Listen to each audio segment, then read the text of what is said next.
Lorsque Poutine a lancé son invasion de l'Ukraine le 24 février 2022, son plan était clair, capturer Kiev dans les premiers jours, avant que l'Ukraine et le monde n'aient eu la chance de réagir. Mais comme le montre l'histoire, Poutine est mal calculé. Kiev n'était pas tombé. L'Ukraine est restée forte et le monde uni. Un héros inattendu est apparu parmi les nations qui ont défendu l'Ukraine. Norvège. Un pays connu pour sa neutralité s'est soudainement retrouvé en conflit aigu avec l'un des régimes les plus dangereux de l'histoire moderne. Malgré sa proximité avec la Russie et l'ombre de représailles potentielles, la Norvège a pris des mesures audacieuses qui ont surpris le monde. De l'envoi d'armes anti-chars avancées qui ont neutralisé les forces russes, à la fourniture de systèmes de défense aérienne qui peuvent sauver des vies. Le soutien de la Norvège a été non seulement généreux, mais courageux. Son action n'a pas été sans risque, puisque les yeux de Poutine sont tournés vers cette petite nation scandinave, qui représente désormais un formidable obstacle à ses ambitions. Commente la Norvège. Une nation plus habituée à la paix qu'à la guerre, s'est-elle transformée en une force décisive qui a changé la dynamique du champ de bataille? Et qu'est-ce que cela signifiera pour l'avenir du conflit? Rejoignez-nous et découvrez comment, contre toute attente, la Norvège est devenue l'un des plus gros problèmes de Poutine et un véritable allié de l'Ukraine dans ses heures les plus sombres. Il n'est pas étonnant que notre histoire commence le premier jour de l'invasion. Lorsque le monde a regardé dans un silence stupéfait l'entrée des forces de Poutine en Ukraine. Cependant, la Norvège a rapidement rompu son silence en publiant un communiqué le même jour. La Norvège condamne fermement l'attaque militaire russe contre l'Ukraine. Cette attaque constitue une grave violation du droit international et aura des conséquences dramatiques pour le peuple ukrainien, a déclaré le premier ministre norvégien Jonas Gahr Støre. Støre a également immédiatement rencontré l'ambassadeur d'Ukraine en Norvège pour discuter des moyens d'aider le peuple ukrainien et a immédiatement fait don d'environ 23 millions de dollars d'aide humanitaire, principalement à l'Agence des Nations Unies pour les réfugiés, au Mouvement international de la Croix-Rouge et du Croissant-Rouge et aux fonds humanitaires ukrainiens. La suite du communiqué précise deux choses. La Norvège était préparée à ce scénario et prête à se battre, comme l'a déclaré le ministre de la Défense de l'époque, Odd Roger Enoksen. Initialement, l'intervention consistait uniquement à envoyer du matériel militaire non létal le 27 février. Selon Enoksen, c'était le matériel que recherchait l'Ukraine et la Norvège a pu le fournir rapidement. Certains des articles inclus dans le don sont 5-0 casques, 5 sans gilet pare-balles, 0 masques à gaz, 2-0 sacs de couchage et 10-0 oreillers.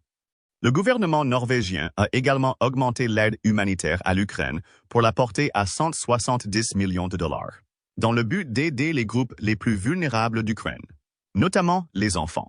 Cependant, un jour plus tard, la Norvège a décidé que les équipements militaires non létaux et l'aide humanitaire n'étaient tout simplement pas suffisants. Le soutien des épaules était obligatoire. Le gouvernement norvégien a donc décidé de faire don de 2-0 pièces d'armes anti-chars 72. Cette arme, appréciée des forces armées pour sa portabilité et son efficacité, a fourni à l'Ukraine une puissance de feu cruciale contre l'invasion des véhicules blindés russes. La décision contredisait également la politique restrictive de la Norvège en matière d'exportation de produits de défense, montrant jusqu'où la nation était prête à aller pour soutenir l'Ukraine. Selon Støre, l'Ukraine se trouve actuellement dans une situation d'urgence désespérée. C'est pourquoi la Norvège a également autorisé d'autres pays à fournir à l'Ukraine des munitions ou des armes de fabrication norvégienne. À la mi-mars, la Norvège a décidé d'attaquer directement la Russie. Le gouvernement norvégien a introduit un ensemble complet de sanctions contre la Russie en réponse à son attaque illégale contre l'Ukraine. CPK.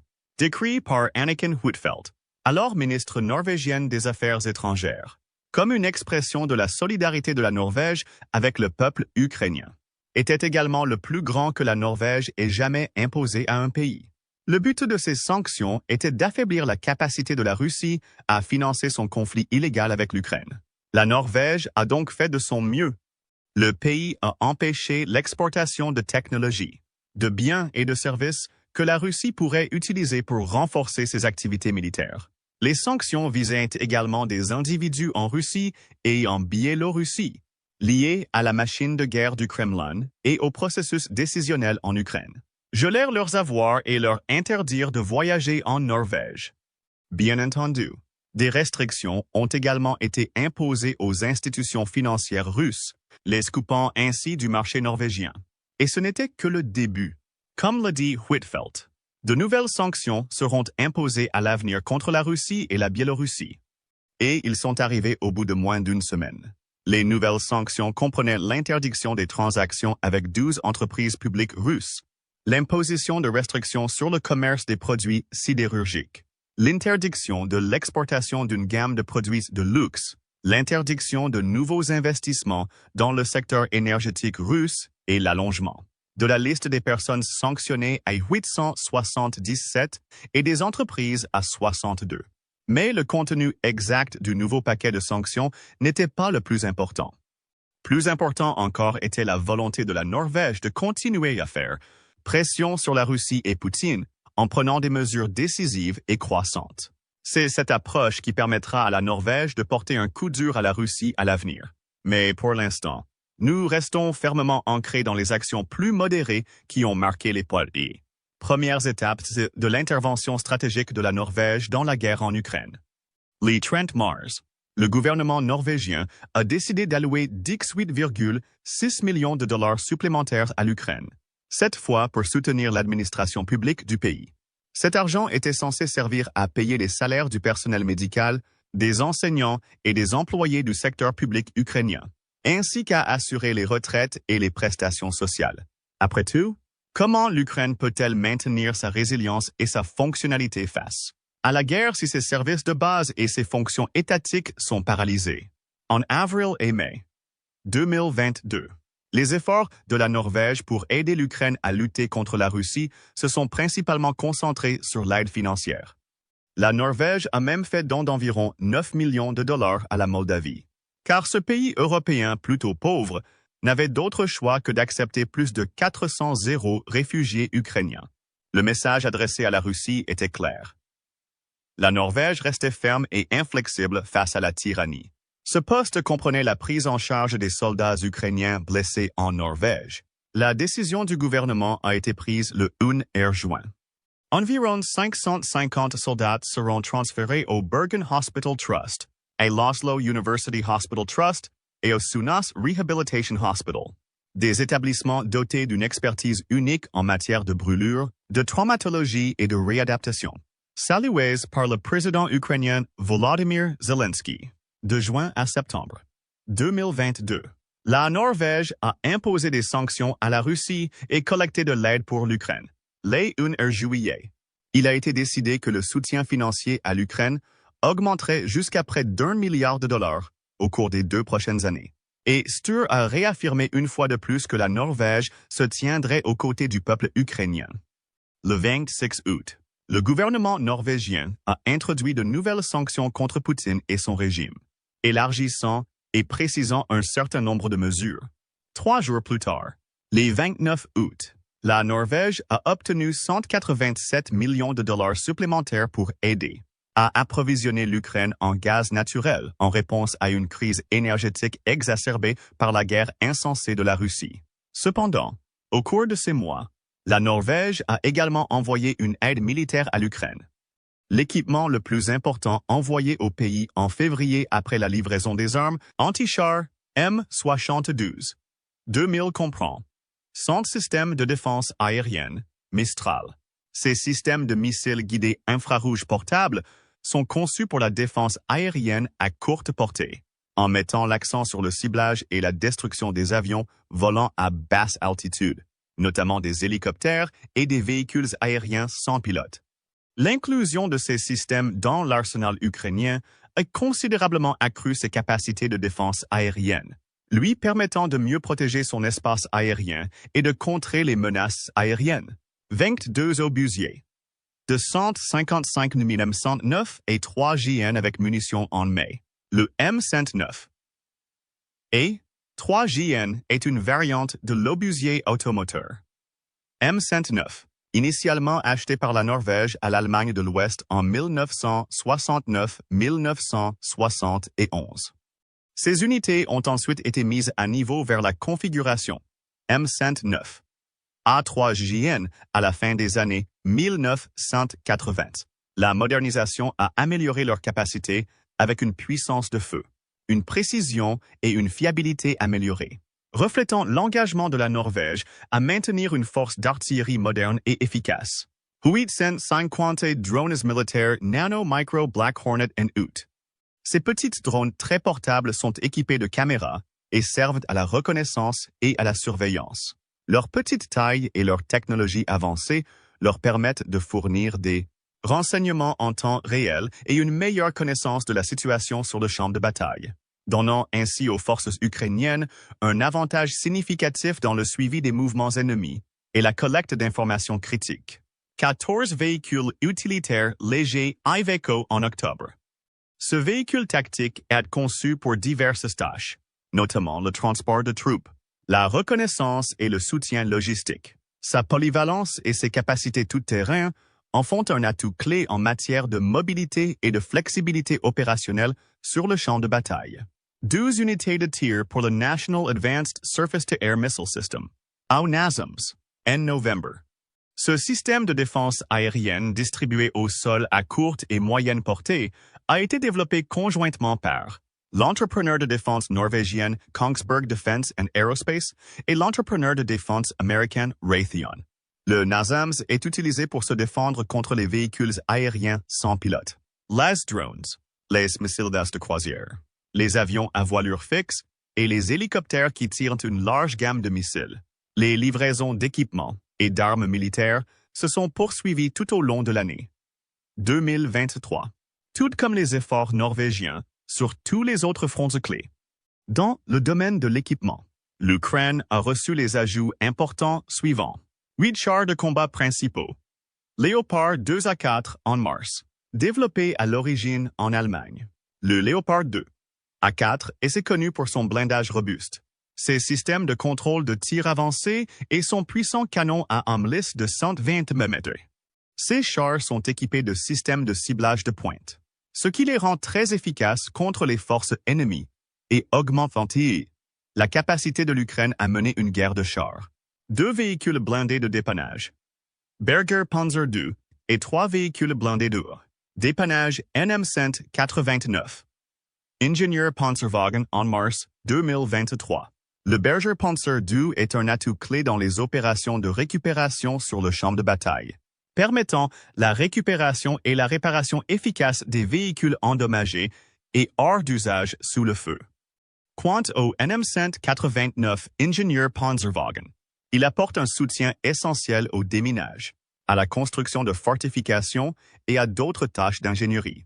Ensemble, ces 2 véhicules améliorent considérablement les capacités logistiques et opérationnelles de l'Ukraine, garantissant l'exécution sûre et efficace des fonctions essentielles de réparation et d'ingénierie dans les zones de combat. Missiles anti-aériens IRIS-T en août. Le système de défense aérienne IRIS, initialement offert par l'Allemagne, constituait simplement une avancée majeure pour l'Ukraine, qui avait désespérément besoin de capacités de défense aérienne efficaces depuis le début de la guerre. En sécurisant ces missiles avancés, la Norvège a considérablement amélioré la capacité de l'Ukraine à intercepter et à neutraliser les menaces aériennes entrantes. Compte tenu du penchant de la Russie pour les drones dits kamikazes, la contribution de la Norvège a fourni un bouclier crucial contre une vague d'agression. 3. Radars anti-battery. Arthur & Ut. Ces radars sophistiqués sont conçus pour détecter et suivre les tirs d'artillerie entrants et pour fournir des renseignements essentiels aux opérations de contre-batterie. Leur déploiement a permis à l'Ukraine de localiser plus efficacement les positions d'artillerie ennemies et de réagir avec précision, renforçant ainsi ses capacités défensives et perturbant la puissance de feu de l'ennemi. 160 missiles. AGM-114 Hellfire & Ut. Développés pour les frappes anti-chars et de drones de précision. Ces missiles ont permis à l'Ukraine de cibler et de détruire des ressources ennemies de grande valeur, telles que des positions fortifiées, des véhicules blindés et des centres de commandement, renforçant ainsi les capacités offensives de l'Ukraine et contribuant à la résistance continue à l'agression russe. Mais ensuite, 2024 est arrivé et l'agression russe s'est intensifiée. Un programme d'aide de 61 milliards de dollars des États-Unis, les principaux donateurs de l'Ukraine, est bloqué dans les limbes et les alliés restants de l'Ukraine se trouvent à la croisée des chemins. Attendez les États-Unis et risquez l'érosion des acquis existants. Ou prenez des mesures décisives pour combler le vide et poursuivre la lutte contre les assauts incessants.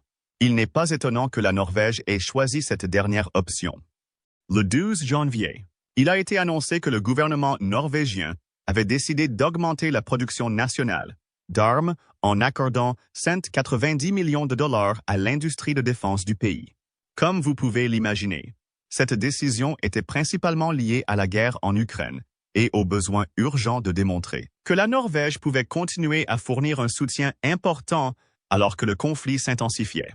Les mots exacts du premier ministre Sture étaient les suivants. La guerre en Ukraine a créé une situation où de grandes quantités de munitions sont nécessaires. C'est pour cela pourquoi le gouvernement met en place des mesures efficaces pour aider l'industrie de défense norvégienne à produire davantage. Bien entendu, la Norvège n'a pas seulement pensé à l'Ukraine dans cette démarche. Après tout, l'implication et le soutien de ce pays à l'Ukraine ont déjà laissé un goût amer dans la bouche de Poutine, un homme connu pour son appétit insatiable de contrôle et de vengeance. Ainsi, en augmentant sa production d'armes, la Norvège renforce également ses propres défenses et montre son engagement sans faille à contrer l'agression russe. Selon le premier ministre Sture, la moitié de cet investissement sera dirigée vers des projets de Nammo, la société norvégienne d'aérospatiale et de défense spécialisée dans les munitions. Depuis le début de l'invasion, la Nammo a eu du mal à suivre le rythme, obligeant l'entreprise à solliciter le soutien du gouvernement à l'automne 2022. Grâce à l'injection de fonds, la Nammo peut augmenter sa production, garantissant ainsi un approvisionnement constant en munitions essentielles à la défense de l'Ukraine et aux besoins de sécurité de la Norvège. Quant à la seconde moitié de l'investissement, elle sera destinée à divers projets de l'industrie de défense norvégienne qui n'ont pas encore été annoncés. La pénurie de munitions en Ukraine et au-delà est devenue clairement visible en mars 2024. Selon les données de l'Union européenne, l'Ukraine n'a reçu que 52% des munitions prévues, principalement en raison du manque de soutien américain. En conséquence, la Russie a bombardé l'Ukraine à 5 contre 1, repoussant les forces de ce pays sur le champ de bataille. C'est ainsi que la République tchèque est entrée en action. Le président du pays, Petr Pavel, a pris l'initiative de collecter les munitions nécessaires à l'Ukraine, encourageant les pays occidentaux à acheter les fournitures disponibles dans les pays africains et asiatiques. Ces pays ne seront peut-être pas disposés à envoyer des munitions directement en Ukraine, mais ils seront certainement disposés à les vendre avec profit. Il n'est donc pas surprenant que l'initiative tchèque ait été rejointe par la Norvège, qui a alloué 153 millions de dollars à l'achat de centaines de milliers d'obus d'artillerie dont l'Ukraine avait désespérément besoin. En conséquence, avec l'aide d'autres alliés européens, les Tchèques ont réussi à acquérir relativement rapidement 300 des 800 missiles de gros calibre disponibles. On comprend désormais pourquoi la Norvège est devenue un si gros problème pour Poutine. Le pays a activement cherché tous les moyens possibles pour saper les efforts militaires russes, supprimant systématiquement les failles qui pourraient permettre à Poutine d'obtenir un avantage. Ainsi, lorsque des informations ont fait surface selon lesquelles l'Ukraine avait des difficultés à réconcilier et à entretenir tous les chars de fabrication occidentale qu'elle avait reçus, il n'est pas surprenant que ce soit la Norvège qui ait proposé une solution. En avril, le ministère norvégien de la Défense a accordé jusqu'à 13,7 millions de dollars pour soutenir, réparer et entretenir les chars Léopard 2 à 4 en Pologne, les mêmes chars qu'il avait précédemment envoyés en Ukraine. Parlant d'aide militaire cruciale, la Norvège a continué à la fournir, même après que le Congrès a finalement approuvé le plan d'aide américain tant attendu. En mai, le pays a annoncé un nouveau programme d'aide militaire conjoint d'une valeur d'environ 190 millions de dollars. Le paquet en question se concentrait principalement sur les capacités militaires les plus urgentes, tels que la défense aérienne, les systèmes anti-drones, les équipements radars et les capacités navales. Une fois de plus, les paquets comprennent des paroles rassurantes de la part de l'actuel ministre norvégien de la Défense, Bjorn Harald Gram, qui a déclaré « Nous soutenons l'Ukraine et nous la soutiendrons aussi longtemps que nécessaire ». Grâce au soutien indéfectible et au courage louable de la Norvège compte tenu de sa proximité avec la Russie, la Norvège a également réussi à porter un coup dévastateur à Poutine, qui pourrait changer la dynamique du conflit. Le 30 mai, il a été annoncé que la Norvège avait officiellement donné son feu vert à l'Ukraine pour utiliser ses armes contre des cibles russes sur le sol russe. Si vous ne savez pas pourquoi c'est si grave, sachez simplement que l'Ukraine n'était auparavant autorisée à utiliser des armes de fabrication occidentale que sur son territoire, y compris dans les territoires occupés. Cela a considérablement limité la capacité du pays à frapper au cœur des opérations et des infrastructures militaires russes, limitant ainsi efficacement les combats à l'intérieur de ses frontières. Cependant, avec le consentement de la Norvège, l'Ukraine peut désormais combattre directement la Russie, étendant ainsi sa portée au-delà des lignes de front et perturbant les opérations militaires critiques au plus profond du territoire russe. Bien que les pays occidentaux ayant été auparavant réticents à autoriser l'Ukraine à le faire par peur, il est devenu évident que c'était le seul moyen de véritablement vaincre la Russie. En outre, l'Ukraine a le droit absolu de se défendre par tous les moyens nécessaires, notamment contre un agresseur qui ne respecte pas le droit international et la vie humaine. L'actuel ministre norvégien des Affaires étrangères, Espen Barth Eide, l'a exprimé ainsi. Nous pensons également que l'Ukraine a un droit international absolument clair d'attaquer la Russie sur son territoire pour défendre son propre territoire. Il a en outre expliqué que de tels actes sont tout à fait normaux en temps de guerre et que le monde ne peut pas s'attendre à ce que l'Ukraine se batte avec une main dans le dos. Eide n'est pas entré dans les détails pour éviter de révéler aux Russes des informations stratégiquement importantes. Ses mots exacts étaient les suivants. Lorsqu'il s'agit de conditions spécifiques liées à certains systèmes d'armes, nous, comme d'autres pays, ferons attention à ne pas en parler. C'est une guerre et beaucoup de gens suivent ce que nous disons en public. Et quand nous parlons de ces autres pays, il est vrai que la Norvège n'est pas la seule à avoir accordé cette autorisation historique à l'Ukraine. Alors, qu'est-ce qui rend la décision de la Norvège si importante? Eh bien, la Norvège est l'un des rares alliés de l'Ukraine à s'être engagé à fournir à l'Ukraine des chasseurs F-16 Fighting Falcon. Et si vous savez quelque chose sur l'Ukraine, vous savez que Zelensky mendie pratiquement ses avions depuis le début de l'invasion. Avec ses avions de combat supersoniques multirôles, l'Ukraine pourrait enfin affronter la Russie dans le ciel et contester sa domination aérienne incontestée, qui lui a coûté énormément au cours de ces 2 années et demie. La Norvège devrait livrer 6 F-16 d'ici la fin de 2024, après s'être engagée à le faire en 2023, le jour de l'indépendance de l'Ukraine, le 24 août, à l'approche du jour de l'indépendance. 2024, l'Ukraine n'a reçu que quelques-uns des 60 avions F-16 promis de la Belgique, du Danemark et des Pays-Bas, mais les a néanmoins fièrement exposés. Nous envoyons un message fort de résilience et de soutien international. Même si la Norvège n'a pas encore livré sa part des F-16 promis, le pays ne se repose pas pour autant. Dès l'automne 2023, il participe à la formation des pilotes de chasse ukrainiens qui piloteront ces avions à leur arrivée et à leur entrée en service. Et lorsque cela se produira, l'Ukraine sera pleinement en mesure de faire voler des F-16 sur le territoire russe. Tout cela grâce à l'inestimable autorisation de la Norvège. Cela fait du F-16 un élément clé de l'arsenal offensif de fabrication occidentale que l'Ukraine pourra désormais utiliser. Pour l'instant, la plupart des pays de l'OTAN hésitent à donner leur feu vert à l'utilisation d'armes à longue portée, de peur d'entraîner le reste de l'Europe dans la guerre. En outre, toutes les armes données par des pays comme les pays baltes, le Canada, la République tchèque, la Finlande, la France, l'Allemagne, les Pays-Bas, la Pologne, la Suède, le Royaume-Uni et les États-Unis sont désormais des armes légitimes destinées à des fins militaires sur le territoire russe. Cependant, même après avoir porté avec succès un coup puissant à la Russie, La Norvège a poursuivi ses efforts incessants pour arrêter Poutine et aider l'Ukraine.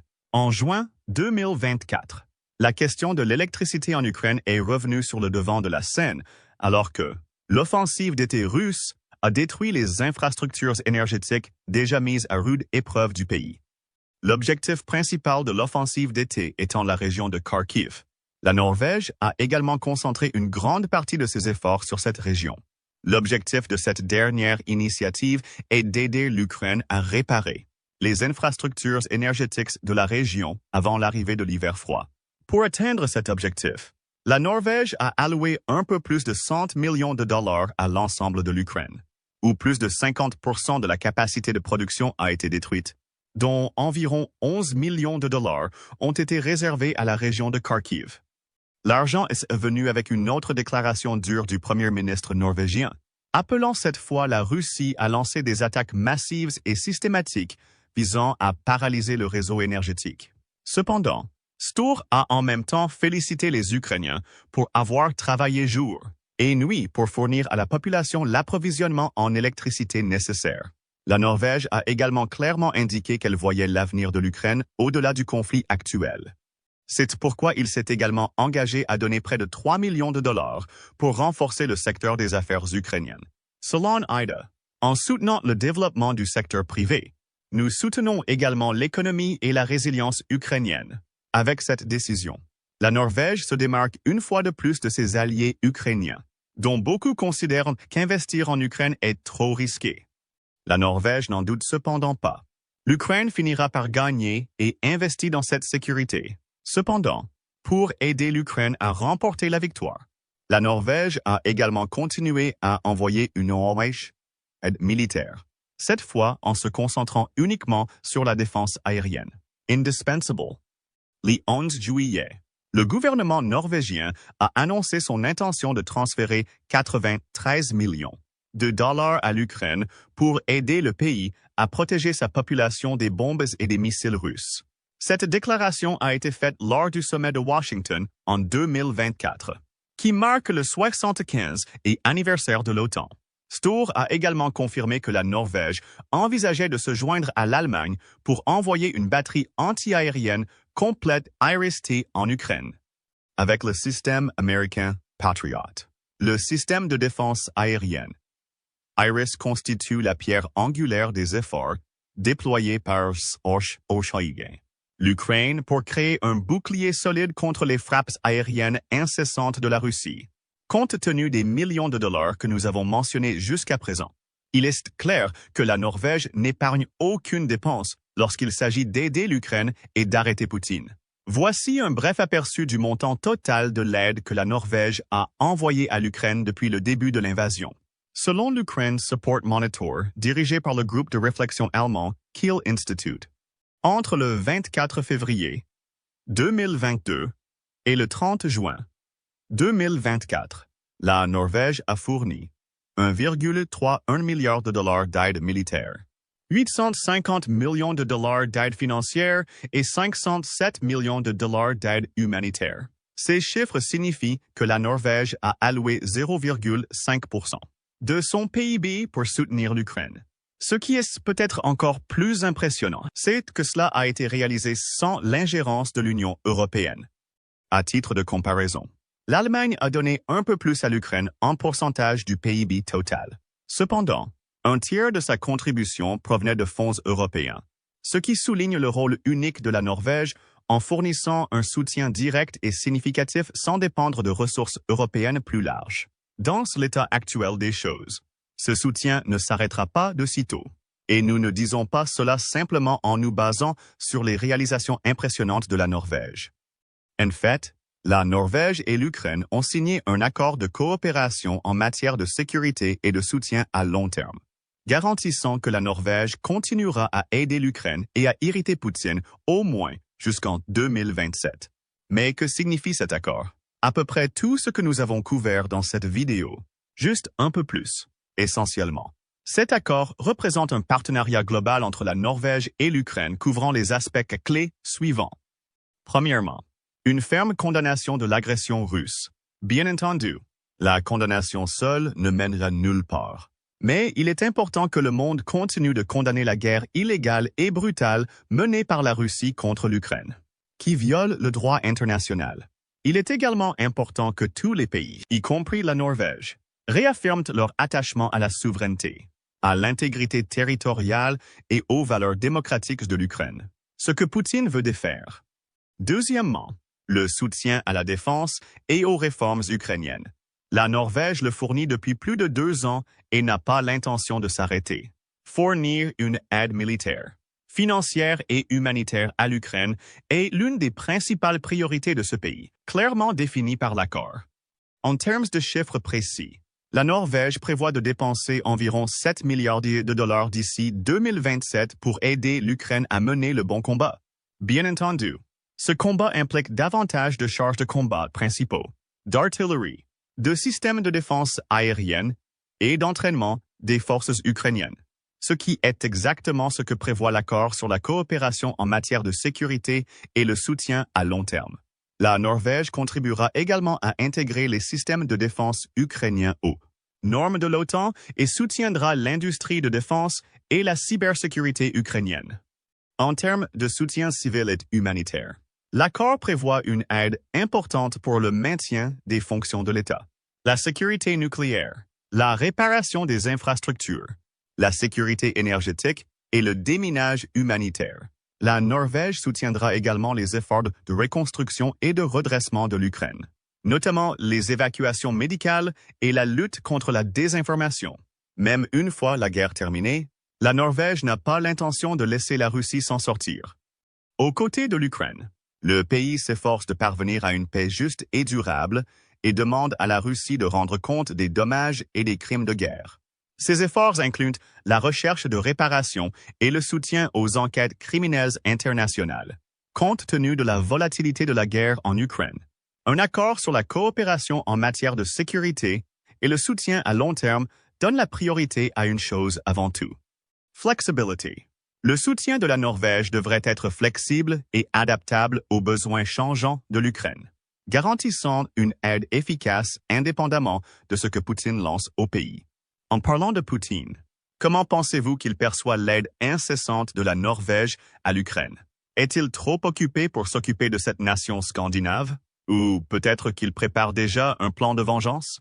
Rappelons que de nombreux experts estiment que Poutine ne compte pas s'arrêter uniquement à l'Ukraine. Partagez donc vos réflexions sur ce que l'implication de la Norvège dans la guerre signifie pour l'avenir du pays, ainsi que pour l'avenir du conflit lui-même. Maintenant, allez voir comment la Suède en a assez de la Russie. Fuyez l'Ukraine ou cliquez plutôt sur cette autre vidéo.